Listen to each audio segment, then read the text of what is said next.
Hello everyone, welcome back to the channel. I am Ayushi Negi and we are doing a revision of determination of income and employment.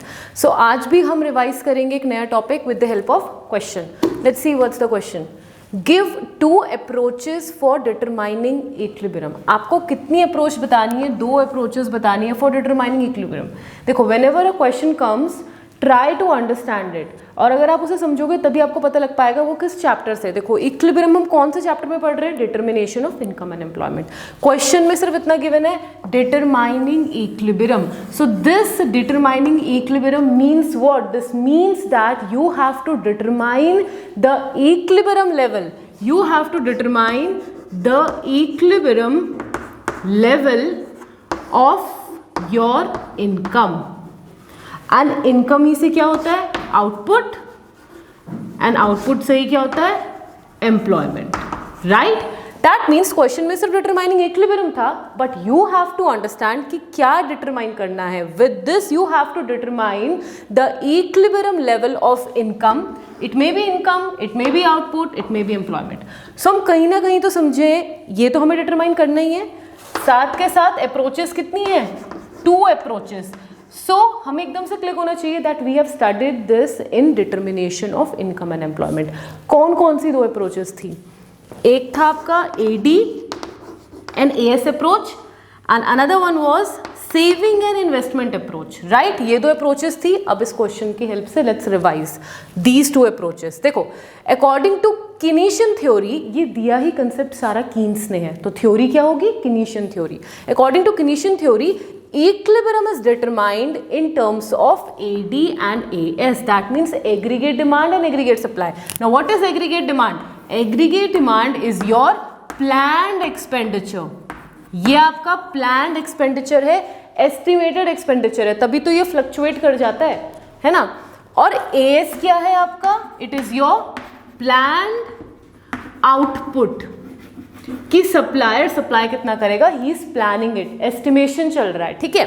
So according to Keynes equilibrium कहाँ determine होगा? जो ये question में पूछ रहे हैं, ये सब चीजें कहाँ डिटरमाइन होंगी? With the help of your AD and AS. And जब ये दोनों इक्वल होंगे वहीं इक्विलिब्रियम की कंडीशन आएगी या फिर बैलेंस की कंडीशन आएगी। देखो एडी इक्वल टू एएस, ये तो आपको दे देगा AD AS approach, and with the help of this equation we can derive savings and investment approach। कैसे derive करोगे? देखो AD की जगह पे write its components। AD के components क्या होते हैं? consumption and investment। what are the components of AS? C plus S। now cancel C, अब बचा क्या? I equal to S और S equal to I। so इसीलिए हम इसे investment and savings अप्रोच भी बोल सकते हैं या सेविंग्स और इन्वेस्टमेंट अप्रोच भी बोल सकते हैं, राइट? दो अप्रोचेस हो गई, एक ही। Now let's understand each approach in detail. Okay, so first we have AD and AS approach, ठीक है। So AD and AS approach में होगा क्या? Your equilibrium level of income will be determined जहां पे दोनों विल बी इक्वल। यही बोला है, equilibrium level of income is determined where planned level of AD is equal to planned level of AS. Now this is according to Keynes, ठीक है। Now let's understand this with the help of table and then we gonna draw graph. तो table में देखो आपको show क्या करना है? You have to show AD and you have to show AS. So AD और एएस हमने दो कॉलम्स बना लिए, लेकिन एडी कैलकुलेट होता कैसे? We know that AD is equals to C plus I. So इस वजह से I will be needing C and I also need investment, right? So एक कॉलम बनेगा सी का, एक कॉलम बनेगा आई का। What about AS? AS is C plus S. So C तो ऑलरेडी बन चुका है, एक क्या और कॉलम बन जाएगा? एस का। So these are the columns that you need to draw. आपको इनकम देखो कंज्यूम कब कर पाओगे, सेव कब कर पाओगे, या एग्रीगेट डिमांड कब कर पाओगे? When you have income. So income का कॉलम बनेगा, then you have consumption, savings, investment, aggregate demand बनेगा C plus I and aggregate demand will be C plus S. दोनों को ऐड कर देना, एडी आ जाएगा, दोनों को ऐड कर देना, एएस आ जाएगा। So when your income was zero you were consuming something, क्योंकि कंजम्पशन होगा ही चाहे इनकम जीरो क्यों ना हो, for the sake of survival. So zero income पे you are consuming something, that means income तो है जीरो, फिर भी कंज्यूम करो, दैट मीन्स अपनी सेविंग से ही तो कर रहे होंगे। तो जितना पॉजिटिव कंज्यूम हुआ है दैट मीन्स सेविंग से उतना ही निकाला है। सो 50 और सेविंग्स क्या हो जाएगी -50, और सेविंग्स का हमें फॉर्मूला भी पता है, सेविंग्स क्या होता है y minus C, that means this is your income, जितना आपने कंज्यूम कर लिया रिमेनिंग इज योर सेविंग्स। तो 0 - 50 will give you -50। And investment हमने हर इनकम लेवल में कांस्टेंट रखे, it is 100 100 100, that means it is autonomous investment. ये हम क्यों रखते हैं ऐसे? For the sake of simplicity. वरना इंड्यूस इन्वेस्टमेंट भी होती है। Induce investment means the investment which changes with the change in your income, but यहाँ इंड्यूस नहीं लेना है। सो इन्वेस्टमेंट आपका फिक्स्ड है। एंड एडी कैसे निकलेगा? AD is 50 plus 100, this will give you 150, 100 plus 100 will give you 200। ऐसे ही आप सारे कैलकुलेट कर लोगे और एएस भी ऐसे कैलकुलेट कर लोगे। Now let's understand this concept with the help of graph. यही आपको करना है। अगर क्वेश्चन में भी ऐसे आएगा, एडीएस अप्रोच पूछेगा, just write a definition, draw the table and then draw the graph. Graph कैसे ड्रॉ करोगे? अब फिर सोचो इस ग्राफ में आपको दिखाना क्या है। You have to show AD and AS. तो आप अपने y एक्सिस में एडीएस ले लोगे and what about your x axis? x axis में आप अपनी इनकम ले लोगे। Just write the values, write the units, यहाँ पे भी लिखो एंड ड्रॉ करो। देखो एस का हमने पढ़ा है, एग्रीगेट सप्लाई का। जिन लोगों ने भी वीडियो नहीं देखी है स्टार्टिंग से देखो, एग्रीगेट सप्लाई मैंने पढ़ा है दैट ये बिल्कुल बीच से जाएगा और एंगल बनाएगा 45 डिग्री का। So this is your AS which is equal to your national income. Right, mid से गया 45 बनाया। What about AD? AD will start somewhere from here. यहाँ कहीं से स्टार्ट होगा। कभी भी AD यहाँ से स्टार्ट नहीं होगा। क्यों? क्योंकि AD कभी भी जीरो नहीं होगा। AD कभी भी जीरो नहीं होगा क्योंकि आपकी कंजम्पशन भी कभी जीरो नहीं हो रही है, और ये वाले लेवल क्या शो कर रहा है? जीरो। इसलिए यहाँ से कभी स्टार्ट नहीं होगा। AD will start somewhere from here, यहाँ से कर लो, कहीं से भी कर लो, बट जीरो से नहीं करना है। सो यहाँ से AD स्टार्ट हुआ था, हमें पता है AD is a upward sloping curve. So AD ऐसे अपवर्ड स्लोपिंग आपको शो करना है। जहाँ पे दोनों लाइंस इंटरसेक्ट हुई, this means this is the point where AD is equal to AS। बिल्कुल सही है, AD की line is meeting your AS की line, so AD is equal to your AS and this is the equilibrium level of income. क्योंकि यहाँ पे से अगर आप स्ट्रेट एक लाइन ड्रॉ कर लोगे तो आपको एक इनकम मिल जाएगी which is your equilibrium income. Understanding? लेकिन अब देखो, इतना तो हम सारी चीज़ें समझ गए, और पता है एडीएस अप्रोच को ही हम क्या बोलते हैं? इफेक्टिव डिमांड अप्रोच या इफेक्टिव डिमांड प्रिंसिपल। यही कीन्स ने दिया। अगर कभी इफेक्टिव डिमांड प्रिंसिपल क्वेश्चन में आए, that means you have to explain your AD and AS approach. यही वो पॉइंट होगा। Effective demand is the point where aggregate demand is equal to your aggregate supply. So ये वाला point effective demand भी आप इसे बोल सकते हो। राइट, कंफ्यूज नहीं होना है। बहुत एक टर्म के बहुत सारे नेम्स है, सो कंफ्यूज नहीं होना, आपको सब आता है। अब देखो, ये तो एक केस हो गया, लेकिन what about if the economy is not at this point? यहाँ से अगर कहीं डिस्टर्ब हो जाए, अगर इकोनॉमी इधर कहीं आ जाए, इधर कहीं आ जाए, या इकोनॉमी इधर कहीं आ जाए। सो लेट्स सी, अगर यहाँ कहीं लैंड अप होती है, दैट मीन्स यहाँ पे एडी का कर्व ऊपर है और एएस का कर्व नीचे है। दैट मीन्स यहाँ, और ये कर्व कहाँ तक ऐसे हो रहा है? इस पॉइंट तक हो रहा है ना। यहाँ तक एडी का curve is up and AS का curve is low. That means till this point your aggregate demand is greater than your aggregate supply. That means whatever the buyers or the consumers are demanding, it is higher than what the producers are supplying. Supply कम है, demand ज़्यादा है। ठीक है, इस case में क्या हो रहा है? आफ्टर दिस पॉइंट आपका एएस का लाइन ऊपर हो गया है एंड आपका एग्रीगेट डिमांड का लाइन कम हो गया। That means in this case your aggregate supply is greater than your aggregate demand. That means whatever you are demanding, whatever the consumer or buyers are demanding, it is less than what the producers are ready to sell. यहाँ पे उन लोगों ने ज़्यादा produce करके रखा हुआ है, बट लोग डिमांड ही नहीं कर रहे। यहाँ पे उन लोगों ने कम प्रोड्यूस करके रखा हुआ है, स्टॉक कम हो गया है अब, लेकिन डिमांड लोग ज़्यादा कर रहे हैं। जब डिमांड ज़्यादा कर रहे हैं तभी तो स्टॉक कम हुआ। दैट मीन्स इन दोनों केसेस में क्या हुई है? इकोनॉमी में डिस्टर्बेंस हुई है, और यही दोनों चीज़ें क्या क्रिएट कर रही हैं?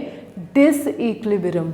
अगर दिस पॉइंट इज इक्विलिब्रियम, कोई भी पॉइंट इन इसके अलावा will give you disequilibrium. That means A D greater than A S या फिर A S greater than A D, ये दोनों ही क्या है? डिसइक्विलिब्रियम, अगर डिसइक्विलिब्रियम है दैट मीन्स गवर्नमेंट और the market needs to correct it. अब करेक्ट करेंगे कैसे? सो आप समझते हैं कि एडी अगर ऐसी सिचुएशन आ जाए या एएस ज़्यादा हो जाए, सो हम इसे करेक्ट करेंगे कैसे, इसका मैकेनिज्म क्या है या इसका इम्पैक्ट क्या है। ओके, नाउ लेट्स अंडरस्टैंड कि अगर कोई भी इन दो सिचुएशन में इकोनॉमी होगी then what are the implications. देखो, इम्प्लीकेशंस बोलो, इम्पैक्ट बोलो इकोनॉमी में, या एडजस्टमेंट्स बोलो, क्योंकि एडजस्ट तो करना ही पड़ेगा ना। अगर इकोनॉमी डिस्टर्बेंस में है तो उसे प्रॉपरली हमें रिसोर्सेज को ऐसे लोकेट करना पड़ेगा दैट इकोनॉमी इक्विलिब्रियम में आ जाए। सो बहुत सारे नेम हो सकते हैं। अगर आप इससे पूछ लिया कि एडजस्टमेंट्स कैसे करोगे, या व्हाट आर द इम्प्लीकेशंस, या what are the impact, so सारी चीज़ें सेम है। देखो, if AD is greater than AS, if AD is greater than AS, उस केस में होगा क्या, the buyers they are demanding more, that means जो भी सप्लायर की इन्वेंट्री या स्टॉक है that will start to fall, बिल्कुल फॉल होगी, क्योंकि उन्होंने तो एक लिमिट तक ही प्रोड्यूस करा है। ये इतना स्टॉक कैन सेटिस्फाई सपोज करो इतना अमाउंट ऑफ बायर्स। अब यही लोग अगर ज़्यादा डिमांड करने लग गए या और लोग अब एड ऑन हो गए, सो ये इन्वेंट्री, ये stock starts to fall. That means in order to correct it, best possible चीज़ क्या होगी कि producer will start to produce more output. ज़्यादा आउटपुट प्रोड्यूस करेगा तो ज़्यादा स्टॉक बनेगी, ज़्यादा स्टॉक बनेगी तो ज़्यादा लोगों को सप्लाई चीज़ें हो पाएंगी। And if output will produce, that means output को प्रोड्यूस करने के लिए they need factors of production, that means employment की भी जनरेशन होगी। So because of this impact output और एम्प्लॉयमेंट में पड़ा क्या, दैट बोथ विल इंक्रीज। इससे क्वेश्चन फ्रेम हो सकता है ना। और आप यहाँ पे भी समझो, अगर आप यहाँ कहीं हो, that means in order to reach to equilibrium level आपको करना क्या है, you need to produce more. ज़्यादा ज़्यादा प्रोड्यूस करते जाओगे, इधर उधर को जाते जाओगे, जैसे जैसे ज़्यादा ज़्यादा प्रोड्यूस करते जाओगे तो आप इक्विलिब्रियम लेवल में पहुंच जाओगे। व्हाट इफ अगर AS is greater than your AD, that means अब लोग डिमांड कर ही नहीं रहे हैं। ये स्टॉक था, पहले इतने लोग थे, अब इतने, सपोज करो 3 ही बच गए, या सपोज करो इतने ही लोग हैं बट डिमांड करना कम कर दी। दैट मीन्स जो ये स्टॉक अब मेरी यूज़ हो पा रही थी वो अब उतनी यूज़ नहीं हो पाएगी, कुछ चीज़ें रह जाएंगी, अनसोल्ड गुड्स हो जाएंगे, अनसोल्ड इन्वेंट्री हो जाएगी। दैट मीन्स मेरा इन्वेंट्री स्टॉक बच जाएगा या ज़्यादा रहेगा। सो अगर इन्वेंट्री स्टॉक ज़्यादा है that means there is no need to produce more, ज़्यादा प्रोडक्शन करने की ज़रूरत नहीं है। In fact we need to reduce the production of our output, so output will fall, and if output will fall that means employment भी नहीं होगी, so employment will also fall। ये इम्पैक्ट है if AS is greater than your AD। और graph से भी देखो, अगर आप कहीं यहाँ आ गए हो तो आप इक्विलिब्रियम में पहुँचोगे कब, अगर आप इधर की तरफ आओगे दैट मीन्स आप रिवर्स आ रहे हो, तो आप प्रोडक्शन एम्प्लॉयमेंट क्या कर रहे हो, कम कर रहे हो। एक्स एक्सिस आपका सिर्फ इनकम ही शो नहीं करता है, इनकम भी शो करता है, आउटपुट भी शो करता है और एम्प्लॉयमेंट भी शो करता है, क्योंकि आउटपुट से ही आप एम्प्लॉयमेंट जनरेट कर रहे हो और तभी आप लोगों को इनकम मिल रही है because of the services that you are giving. So ये पूरा साइकिल चल रहा है, बहुत ध्यान से समझने की चीज़ है। टेबल में देखो, कभी एग्जाम में आए so you have to draw it like this. Measurement उतने प्रॉपरली नहीं कर पाए तो आपको ये टेबल ड्रॉ करना है। अब देखो इक्विलिब्रियम कहाँ आएगा, AD equal to AS। Check करो AD इक्वल टू AS कहाँ हो रहा है, देखो this is 400 and this is also 400। So एकदम पैरेलल ड्रॉ कर लो। यहाँ पे थोड़ा ये डायग्राम की वजह से ऊपर नीचे हो गया है स्पेस की वजह से, बट जहाँ पे आपको दोनों इक्वल मिलेंगे वहाँ से आपको एक बॉक्स ड्रॉ करना है और फिर आपको चेक करना है कि जब दोनों AD इक्वल टू AS है तो मेरी इक्विलिब्रियम कितनी आ रही है, तो equilibrium will be 400। That means जो आपको टेबल से इक्विलिब्रियम मिलेगी that you have to write it here because this is your equilibrium point and you are getting equilibrium income. यही है सारा concept. If you have understood ADAS, S और I को समझना भी बहुत डिफिकल्ट नहीं है बिकॉज सेविंग इन्वेस्टमेंट क्या होगा, saving investment means where your planned savings is equal to your planned investment. बस अब देखो जहाँ पे आपका ADAS इक्वल आया होगा वहीं आपका